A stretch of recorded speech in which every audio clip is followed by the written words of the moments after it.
à la maison du Seigneur, pas que je m'y étais éloigné. Mon épouse et moi, nous avons été absents pendant une dizaine de jours. Nous étions à 6000 km de là, au Cameroun. Là où nous avons démarré, j'avais présenté au pasteur une petite œuvre de mission. Donc nous avons œuvré, nous travaillons depuis 3 ans et demi déjà, pour des enfants de l'école maternelle, l'école primaire.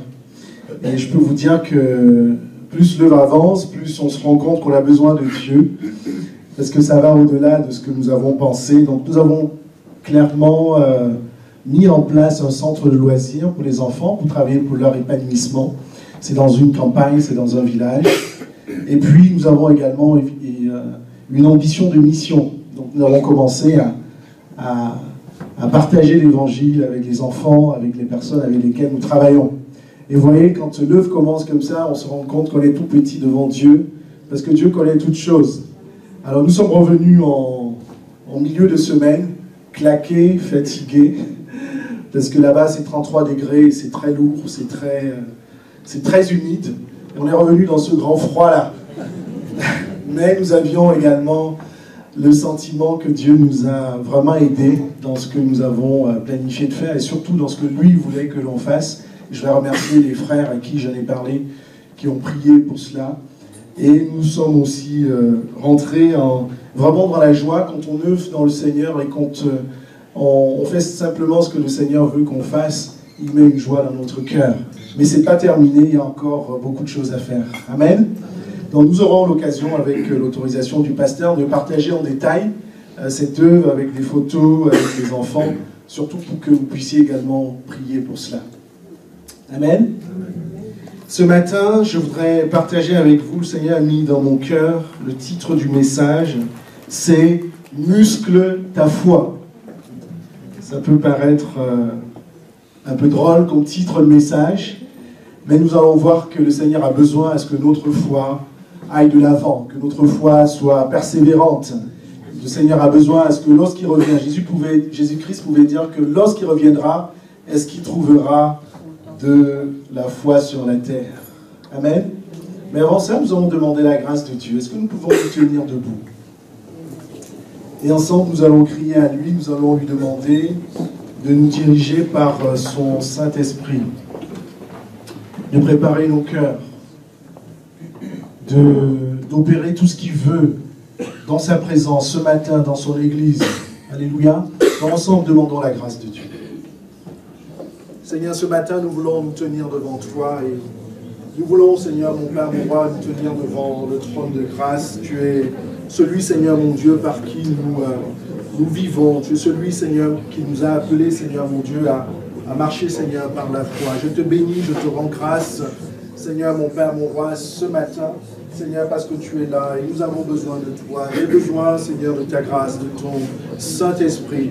Et je te prie, Seigneur, mon Dieu, en ce lieu, Seigneur, que tout homme, toute femme qui te cherche, Seigneur, puisse te rencontrer, puisse, Seigneur, mon Dieu, te trouver. Car tu as dit, Seigneur, mon Dieu, que quiconque te cherche, te trouve. Seigneur, tu te révéleras, Seigneur, à ceux qui te cherchent. Je te bénis, Seigneur, aussi de ce que tu as commencé, Seigneur, à parler au cœur, individuellement, spécifiquement, Seigneur, à chacun de nous, montrant, Seigneur, que tu es toujours à l'œuvre, montrant, Seigneur, mon Dieu, que ton amour nous environne, montrant que tu es là, Seigneur, au milieu, Seigneur, mon Dieu, de notre vie, Seigneur, au milieu de nos épreuves, dans notre marche, tu es là. Seigneur, lorsque nous allons au travail, Seigneur, tu nous vois. Devant, Seigneur, mon Dieu, nos tentations, nos difficultés, tu es là. Devant, Seigneur, nos peines, Seigneur, tu es là, Seigneur. Au milieu de nos maladies, Seigneur, tu es là, Seigneur. Tu as dit que le juste marchera, Seigneur, par la foi. Seigneur, même au milieu, Seigneur, de nos joies, nous voulons nous réjouir dans le Dieu de notre salut. Seigneur, même lorsque, Seigneur, nous sommes bénis, Seigneur, mon Dieu, par toi, nous voulons te mettre, Seigneur, en premier lieu, au centre, Seigneur, de nos réjouissances. Seigneur, sois béni ce matin et que toute la gloire te revienne. Par le nom de Jésus. Amen. Amen. Vous pouvez vous asseoir, nous allons lire dans 2 Pierre 1, verset 3 pour en lire jusqu'au verset 11. Le titre de message, c'est « Muscle ta foi » et l'apôtre Pierre pouvait dire ceci. Nous pouvons même commencer au verset 1. Donc Simon Pierre, serviteur et apôtre de Jésus-Christ, à ceux qui ont reçu en partage une foi du même prix que la nôtre, par la justice de notre Dieu et Sauveur Jésus-Christ. Je suis dans 2 Pierre 1. Que la grâce et la paix vous soient multipliées par la connaissance de Dieu et de Jésus notre Seigneur. Dieu veut qu'il y ait la paix au milieu de nous. À chaque fois que Jésus-Christ nous visite, il veut qu'il y ait la paix au milieu de nous. Donc je te parle ce matin, si tu es dans le trouble, reçois la paix du Seigneur ce matin. Verset 3, sa divine puissance nous a donné tout ce qui contribue à la vie, à la piété, en nous faisant connaître celui qui nous a appelés par sa propre gloire et par sa vertu. Verset 4, par elle, les promesses les plus précieuses et les plus grandes nous ont été données, afin que par elles, vous deveniez participants de la nature divine. Dieu veut qu'on lui ressemble. Dieu veut qu'on ait sa nature. Dieu est un Dieu saint. Dieu est un Dieu d'amour. Dieu est un Dieu puissant. Dieu veut que nous recevrons sa nature. Et quand nous continuons le verset, il dit « En fuyant la corruption qui existe dans le monde par la convoitise ». Verset 5, à cause de cela, faites tous vos efforts. Et ce sera ça le cœur du message. Pour joindre à votre foi la vertu. Et à la vertu, la connaissance. À la connaissance, la maîtrise de soi. Et à la maîtrise de soi, la persévérance. À la persévérance, la piété. À la piété, la fraternité. À la fraternité, l'amour. Verset 8. En effet, si ces choses existent en vous et s'y multiplient, elles ne vous laisseront pas sans activité, ni sans fruit pour la connaissance de notre Seigneur Jésus-Christ. Mais celui qui ne les possède pas est un aveugle, il a les yeux comme fermés, il a mis en oubli la purification de ses anciens péchés. C'est pourquoi, frères, efforcez-vous d'autant plus d'affermir votre vocation et votre élection. En le faisant, vous ne broncherez jamais. C'est ainsi que vous serez largement accordé l'entrée dans le royaume éternel de notre Seigneur et Sauveur Jésus-Christ. Donc ce matin, nous allons parler des vertus de la foi.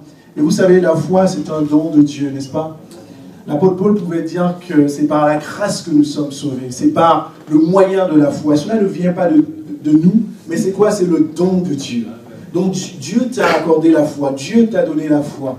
Et vous savez, comme tout cadeau, comme tout don, tu dois t'en occuper, n'est-ce pas? Quand j'étais tout petit, je me souviens comme ça, mon père m'avait... J'étais adolescent, il m'avait offert un vélo. Je voulais un vélo cross, ça s'appelait à l'époque. Mais il m'a offert un vélo de ville, avec une petite banquette derrière pour faire les courses. Je n'avais rien à faire avec ce vélo. Et je l'ai cassé en moins de 2-3 jours. Vous voyez? Pourtant, c'était un cadeau. Et Dieu, et la foi, c'est comme un cadeau, mes bien-aimés. La foi, c'est la confiance en Dieu. C'est ce qui nous permet chaque jour de marcher par la foi, de marcher en comptant sur Dieu. Lorsque nous prions, nous nous attendons à ce que Dieu nous exauce parce qu'il a mis la confiance dans nos cœurs. Nous prions avec confiance, nous prions sans doute. Et tu dois prendre soin de ta foi. Tu dois prendre soin de ce cadeau. Et je voulais vous parler de la foi comme un muscle parce que la foi, c'est cette force-là qui nous permet vraiment de nous appuyer sur Dieu. Et c'est comme dans le corps, n'est-ce pas? Ce corps que Dieu nous a donné, qui est temporel, nous devons en prendre soin. C'est pour ça qu'il y a du sport, c'est pour ça que lorsqu'on peut, on est invité à marcher, aller dans les salles de sport pour ceux qui aiment le sport, etc. La foi, parce que nous devons nous occuper de nos corps pour qu'ils soient en bonne santé, n'est-ce pas? Et donc, la foi, c'est aussi cela. Il est comme un muscle dont nous devons nous occuper. Et Pierre dit en fait que nous devons le faire pour quelle raison? C'est pour que nous ne puissions pas, c'est au verset 6, rester sans activité. Vous voyez, avec le temps, même lorsqu'on a reçu le Seigneur, parfois on peut trouver des chrétiens qui sont lassés, qui sont fatigués, qui perdent la joie du Seigneur, qui perdent le zèle du Seigneur. Et dans cela, après, ils restent oisifs. On va vous parler de l'investissement de l'Église, de l'évangélisation, aucun impact dans vos cœurs. C'est simplement parce que ce muscle qui est la foi n'est pas entretenu. Au verset plus loin, Pierre nous dit que, au verset 9, celui qui ne les possède pas est un aveugle. C'est-à-dire que toutes ces vertus dont nous avons parlé autour de la foi, qui sont la maîtrise de soi, la persévérance, nous allons revenir sur chacune de ces vertus. En fait, lorsque nous ne les avons pas, nous restons comme aveugles. tu marches, on a parlé d'automatisme tout à l'heure, tu vas à l'église, tu te lèves, tu pries, etc. Et tu perds en fait ce zèle, cette joie d'être avec le Seigneur. Il a les yeux fermés, il a mis en oubli la purification de ses anciens péchés. C'est-à-dire que tu ne sais même pas d'où tu viens. Parce que si moi je sais, si je viens, je sais d'où je viens, mes bien-aimés. Je ne suis pas né chrétien. C'est vrai, vous avez souvent des témoins, des enfants qui disent « Je suis né dans une famille chrétienne, c'est très bien, mais ça ne suffit pas. » Mais quand on se rend compte de ce qu'on était avant, on dit « Seigneur, gloire à Dieu. » Mais si tu oublies de là où tu viens, mais tu ne sais même pas où tu vas, puisque tu ne sais même pas quelle était ta situation antérieure. Tu ne sais pas quel était ton point de départ. Donc, il a mis en oubli la purification de ses anciens péchés. Au verset 10, il nous dit « Efforcez-vous d'autant plus d'affermir votre vocation et votre élection.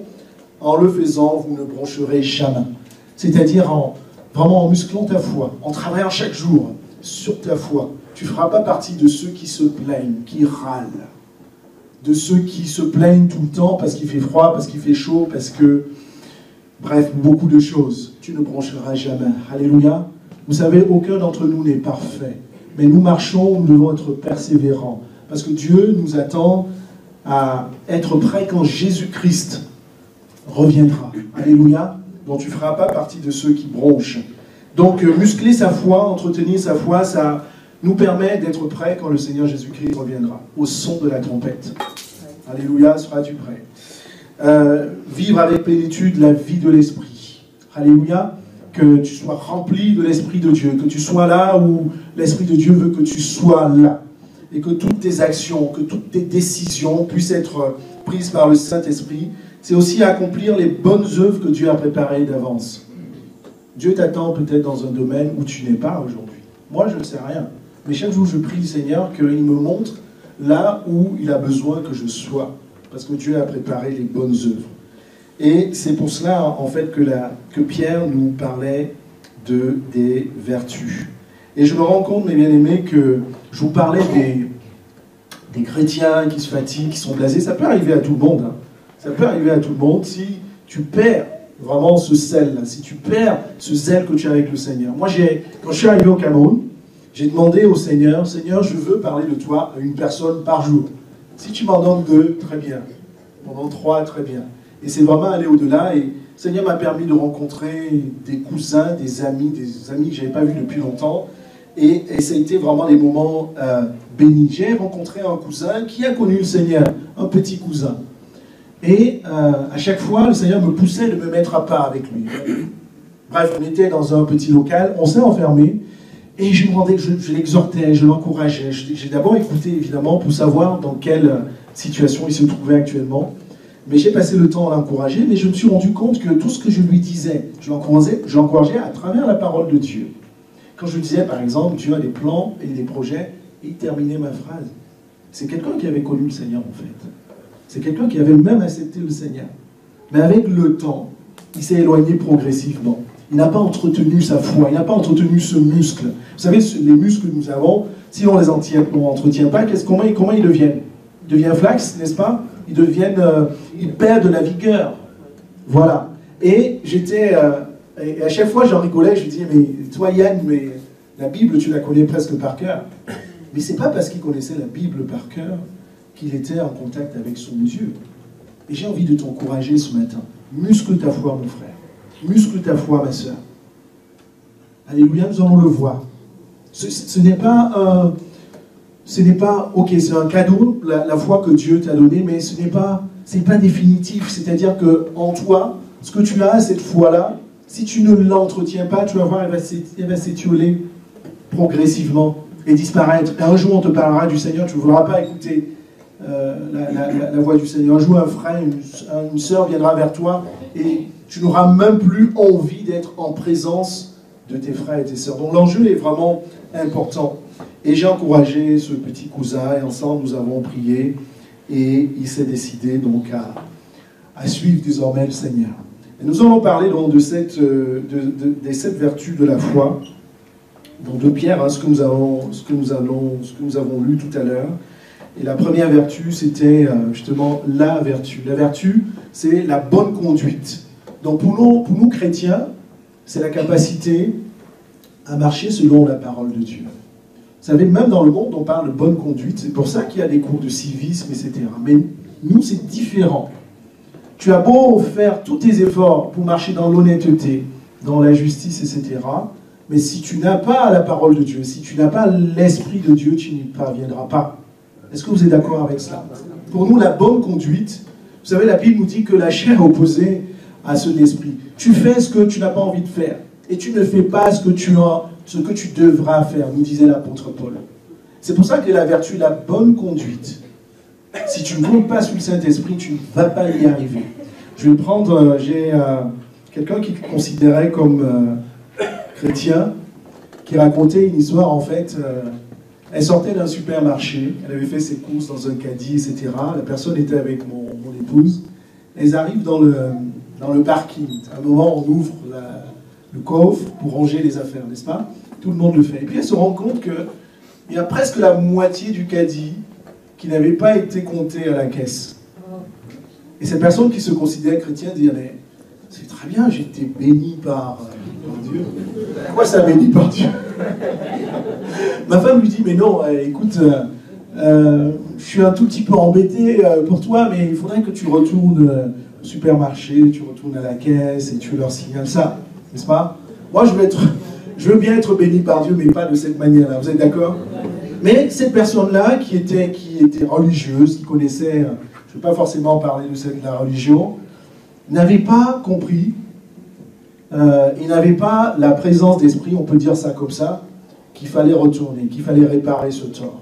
Simplement parce qu'il n'y avait pas le Saint-Esprit, en fait. Cette personne qui se considérait comme chrétienne n'avait pas l'Esprit Saint. C'est l'Esprit Saint qui nous aide à marcher dans la bonne conduite. Dans ton tu peux être amené à te corrompre. Dans ton boulot, tu peux être amené à prendre de mauvaises décisions par ton patron. Quelle va être ta position? Vous voyez? Dans ta famille même. Je prends plein d'exemples. Tu peux prendre position sur quelque chose qui te paraît juste, mais quelle va être vraiment ta position? Sur quoi elle va être basée? Est-ce qu'elle va être basée sur la parole de Dieu? Est-ce que tu vas te laisser influencer par tes propres sentiments? Je prends un exemple. À chaque fois, je prendrai un exemple, que ce soit concret. Ça nous arrive parfois de parler des couples qui se sont séparés, etc. Et dans ces contextes-là, souvent, il y a quelqu'un qui est dans notre famille, n'est-ce pas? Et l'autre qui est dans l'autre famille. Donc, la belle famille. Mais le plus souvent, dans ces discussions-là, on prend toujours position sur la personne qui est dans notre famille. Est-ce que ça vous est arrivé déjà? C'est-à-dire qu'on diabolise l'autre, et celui qui est dans notre famille, on est un peu voilé, on n'arrive pas vraiment à voir les choses avec vérité. Et ça, je vous en parle parce que, étant chrétien, on a besoin de marcher par l'esprit. Même si ça arrive que ton propre frère, je vous ai pris l'exemple des couples, etc. S'il a tort, dans les discussions, tu dois dire qu'il a tort. Par le Saint-Esprit. Le Saint-Esprit va te révéler, c'est l'esprit de vérité, nous dit la parole de Dieu. Tu dois prendre position. Marcher dans la vertu, c'est marcher par le Saint-Esprit.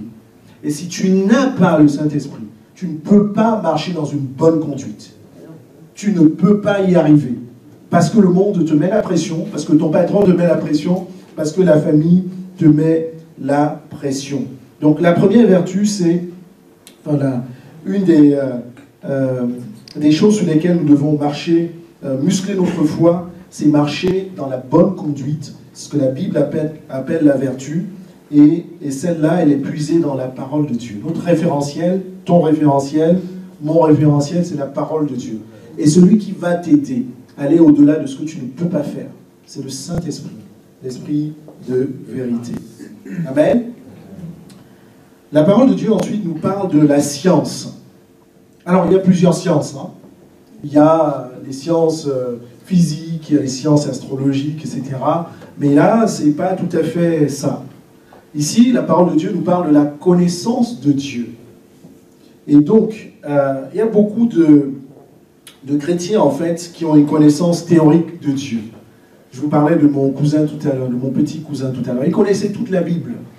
Mais ce n'est pas ça qui nous garde dans la foi. Ce n'est pas ça qui nous rapproche de la foi. Vous voyez, Dieu ne veut pas que nous ayons une connaissance théorique de lui. Vous savez, les pharisiens, les sadducéens, etc., les docteurs de la loi, Il connaissait tout l'Ancien Testament, toute la Bible, en tout cas, toute la révélation, la loi que Dieu leur avait donnée. Mais ce n'est pas pour autant qu'ils étaient conscients de l'amour de Dieu, de la puissance de Dieu. Ils connaissaient la parole, mais ils étaient incapables d'aimer, incapables de discerner, incapables de pardonner. Et je te parle ce matin pour que tu te réalises que dans ta vie de tous les jours avec ton Dieu, il y a cette la parole que tu lis. Alléluia, mais cette parole doit produire des effets dans ta vie, afin que tu puisses connaître la vraie connaissance de Dieu. La connaissance de Dieu, c'est la connaissance de sa sainteté. C'est la connaissance de son amour. C'est la connaissance de sa toute-puissance.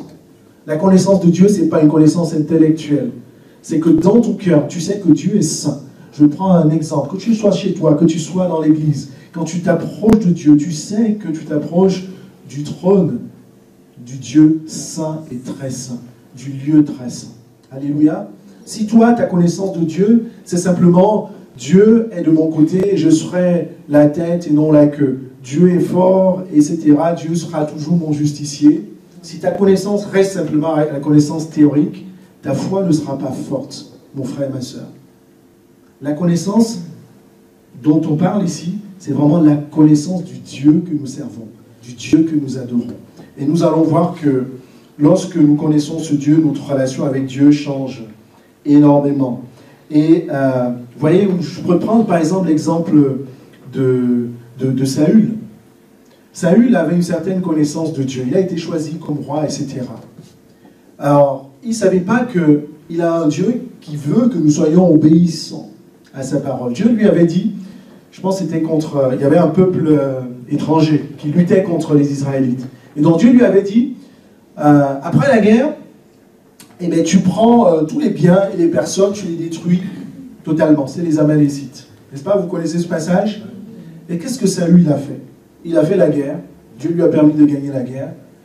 Mais dans sa propre décision, il a décidé de faire le tri entre les biens qu'il devait garder et les biens qu'il devait donner à Dieu. Ce n'était pas ça la volonté de Dieu. Même si ça paraissait normal, logique pour lui, n'est-ce pas? Mais ce n'était pas ça la volonté de Dieu.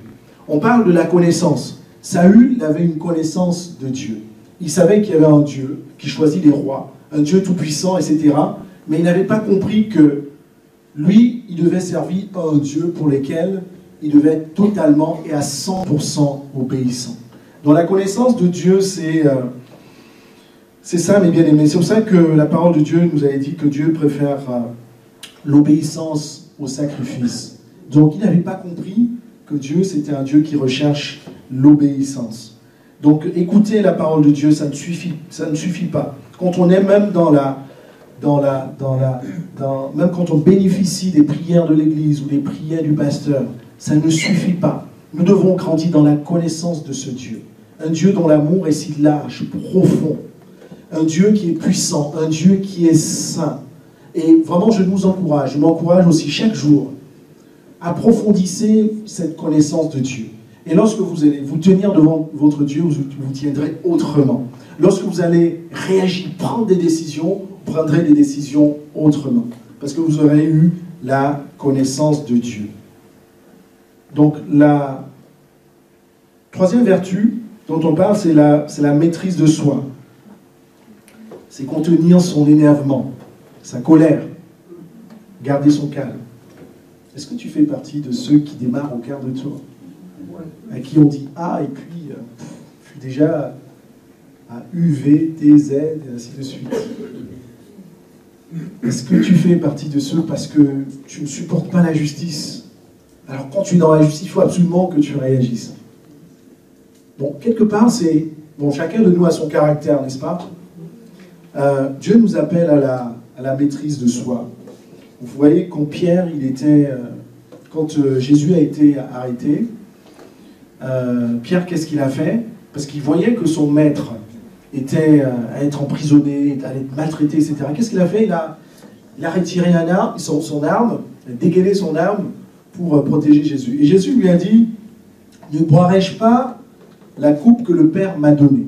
Je trouve que c'est un grand enseignement. Parce que la maîtrise de soi, c'est pas simplement, une fois de plus, si tu dis, Alors, je vais faire comme on fait. Alors, le yoga, les chrétiens ne doivent pas faire yoga, mais ceux, parfois, dans le monde, qui ne veulent pas s'énerver, ferment les yeux, comme ça. Là. Ils se disent, je vais maîtriser ma colère. Ça ne marche pas. Hein, il y en a qui ont essayé, ça ne marche pas. En fait, la maîtrise de soi est basée sur la confiance qu'on a en Dieu. Si tu sais, je prends l'exemple de Pierre, si tu sais que tu as un Dieu déjà qui a un projet pour l'humanité, un projet spirituel, si tu sais que tu as un Dieu qui est un Dieu tout-puissant, qui est un Dieu qui est ton défenseur et ton avocat, ben tu seras dans le calme, même au milieu de la tempête. C'est ça que Jésus, dans son enseignement, il pouvait dire. Si on parle de justice, même lorsque vous serez traîné devant les tribunaux, etc. Qu'est-ce que Jésus pouvait dire? Ne vous inquiétez pas de ce que vous aurez à dire, parce que le Saint-Esprit parlera à votre place. Vous voyez la maîtrise de soi. Alors, je peux parler aussi au couple ce matin, je peux parler à tous ceux qui travaillent, ou ceux qui ne travaillent pas. On a besoin de la maîtrise de soi. On a besoin devant une difficulté donnée, devant quelque chose qui dépasse notre chair. A dit Seigneur, je me tais. Je te laisse jouer, Seigneur. Je te laisse agir. Parce que tu es le Dieu de justice. Parce que tu es le Dieu tout-puissant. Et à chaque fois, mes bien-aimés, vous voyez, nous sommes là ce matin parce que nous faisons confiance à la parole de Dieu. Je t'encourage, fais confiance à la parole de Dieu. Même devant l'adversité. À chaque fois que j'ai mis ma confiance, la Bible nous dit que celui qui met sa confiance en l'Éternel ne sera point dans la confusion. Tu ne seras point confus. David, devant Goliath, il n'a point été confus. Moïse, devant le Pharaon, il n'a point été confus. Parce qu'il mettait sa confiance en Dieu. Donc la maîtrise de soi, c'est vraiment travailler sur la confiance que tu as en Dieu. On peut prendre aussi l'exemple, il y a beaucoup d'hommes de Dieu dont j'aime beaucoup lire l'histoire. Je relis l'histoire et sans arrêt. Daniel, par exemple, vous voyez, le roi dit arrêtez de prier. Mais lui, il s'enferme. Et il continue de prier. C'est vraiment la confiance en soi. Parce qu'il savait qu'il a un Dieu qui est le Tout-Puissant, qui mérite la louange et l'adoration. Et que rien ne peut l'empêcher de louer son Dieu. Et que quoi qu'il en soit, même s'il était sous les menaces de ce roi, etc., Dieu allait le protéger. Amen. Vous connaissez toute l'histoire, la fosse au lion, etc. Mais ça prouve que voilà, Daniel a eu cette maîtrise de soi parce qu'il avait la confiance en Dieu. Je vais vous parler aussi de la persévérance. La persévérance, c'est vraiment rester constant, rester dans l'effort, rester sans arrêt. Vous voyez les sportifs de haut niveau, ils sont persévérants, même quand ils sont blessés. Je suis souvent surpris, ceux qui regardent le football, on dit tel joueur est blessé, mais 2 semaines après, il se remet. Il est persévérant. Et nous devons être persévérants pour remporter aussi un prix. Vous savez, dans le monde, ils cherchent des prix, dans le sport, ils cherchent des prix, la victoire. Le prix que nous devons remporter, c'est d'être prêts quand la trompette sonnera, quand Jésus-Christ reviendra. Qui c'est qui croit que la trompette sonnera? Ah, tout le monde, hein? Amen. Moi aussi, je pense que la trompette sonnera. Et c'est vraiment persévérer. Donc, persévérer dans la foi. Ma soeur, mon frère, je t'encourage encore. L'année n'est pas terminée. Tu auras encore beaucoup d'occasions à travailler sur ta foi, à travailler sur ta confiance. Persévérer dans la prière. Jésus-Christ nous pouvait dire prier sans cesse. Et je t'encourage, je ne sais pas à qui je parle. Si l'année dernière, tu priais 1-2 fois par semaine, et que cette année, pour des raisons ou d'autres, tu as arrêté ta vie de prière, je t'encourage encore. Mets ce temps. Ça peut être 1 heure, 30 minutes, 15 minutes, mais ça sera un temps de consécration. Pourquoi? Dans la prière, tu restes soumis à Dieu. Dans la prière, tu restes aussi attaché à Dieu. Et nous avons besoin vraiment de rester attachés à Dieu, mes bien-aimés, dans la prière. Et je t'encourage, parce que si tu développes une vie de prière, tu ne t'ennuieras jamais. Souvent, je me tiens devant le Seigneur, à mon rythme, et je ne sais pas ce que je vais dire au Seigneur. Et c'est vrai, et la parole de Dieu est vraie. Dieu a dit, vous ne savez même pas prier. Mais comptant sur son Saint-Esprit, il m'alimente. Il me donne des noms dans l'église, il me donne des noms au travail, il me donne des noms dans le monde, dans les nations, etc. où Dieu me pousse simplement à le louer et l'adorer. On ne s'ennuie pas quand on décide de se tenir dans la prière devant Dieu. Et donc je t'encourage mon frère, je t'encourage ma soeur, renouvelle ta vie de prière. Renouvelle ta vie de prière. Donc on parle de la persévérance persévérance dans l'action. Hein?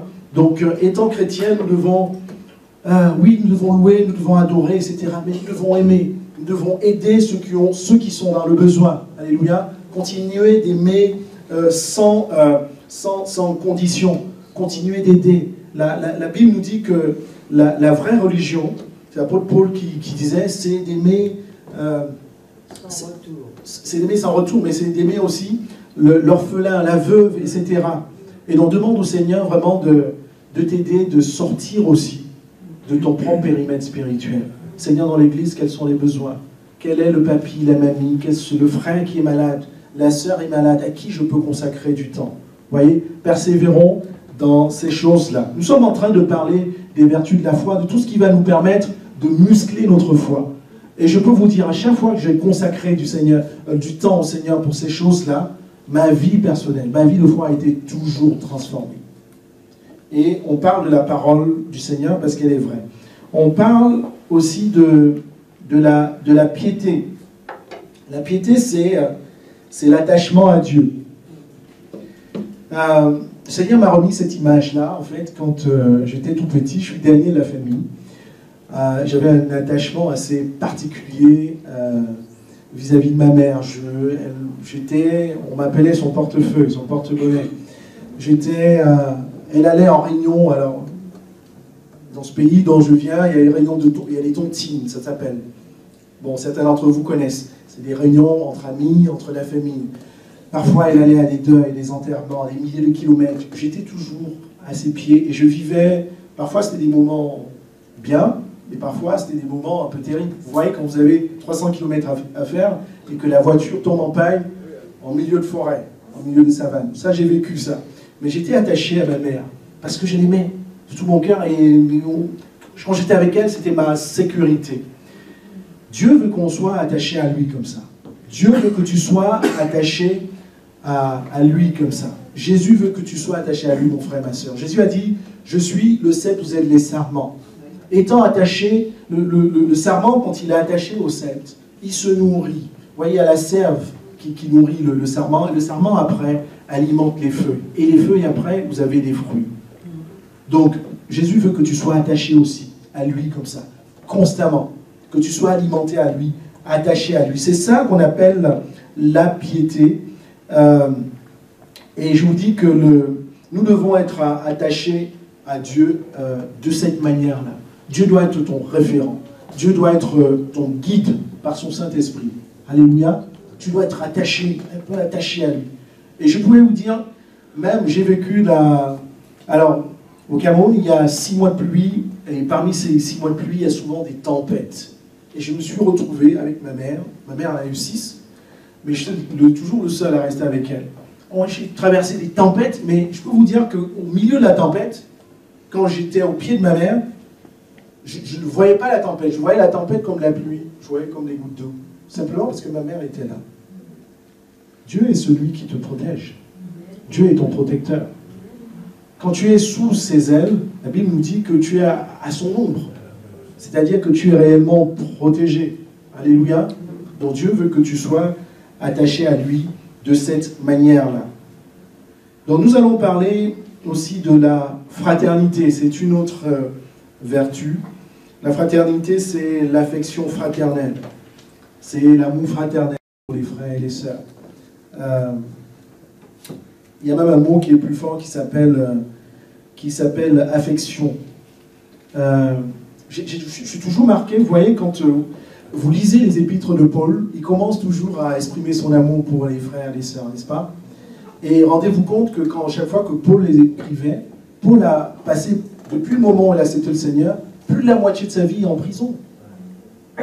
Mais ça ne l'empêchait pas d'aimer ses frères, d'exprimer son amour pour ses frères. Et je vous parle de l'affection parce que dans la maison de Dieu, nous devons avoir une vraie affection. La Bible nous dit, Jésus pouvait dire, le plus grand commandement, c'est d'aimer Dieu de tout son cœur, de toute son âme, de toute sa force, de toute sa pensée, n'est-ce pas? Et quel est le commandement qui est le semblable? C'est aimer son prochain comme soi. Et la Bible nous parle du prochain, ça va même au-delà de l'Église. L'affection. Tu dois développer aussi l'affection. Avoir de l'affection pour quelqu'un, ce n'est pas une affection conditionnée. C'est-à-dire que je l'aime parce qu'il m'aime. Je l'aime parce qu'il me pardonne, ou je l'aime parce que c'est sans condition. Comme Jésus nous a aimés vraiment sans condition. Et l'amour fraternel a vraiment besoin d'être restauré dans l'Église. Alors je parle de l'Église universelle, je ne parle pas forcément de cette Église-là, parce que nous devons aller au-delà de nos différences, au-delà de nos positions, au-delà de tout ce qui peut nous... tout ce qui nous diffère en fait. Nous sommes différents, n'est-ce pas, même si nous sommes chrétiens.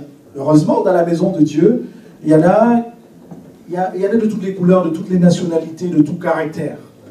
Mais ça ne doit pas être des raisons pour ne pas avoir la vraie affection fraternelle. C'est sans condition. Et vous connaissez mieux que moi le 1 Corinthiens 13, hein, mais on va le relire.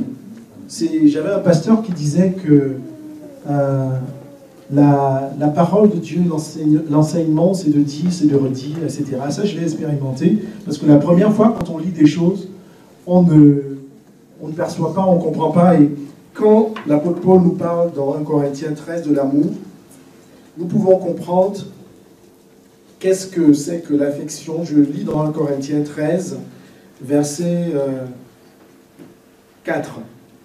L'amour est comment? Il est patient, il est serviable.